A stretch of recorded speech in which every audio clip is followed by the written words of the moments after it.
We just enjoyed a really nice fall day of fishing, but I want to talk a little bit about just making sure you're taking care of your motor when it's really cold out. But in many cases, that's when the best fishing is, especially for some really big fish.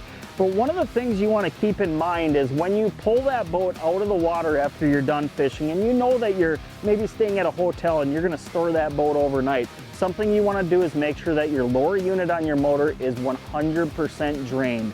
So it's as simple as, after you pull that boat out of the water, we're going to trim the motor so it's sitting level, and you're going to let 100% of the excess water that's still in that lower unit drain out onto the ground. Now after that's all done, and if you're going to be dealing with really extreme temperatures, maybe 10 degrees or colder overnight even, what I'll actually do is I'll hop up in the boat and I will quickly turn that motor over. Don't let it run, but just turn it over so it actually blows any more excess water out of that lower unit. And then you can be rest assured that there's no water that can possibly freeze in that lower unit. So you know that you can let it sit overnight in cold temperatures, put that boat back in the water the next day, and catch a bunch of big fish.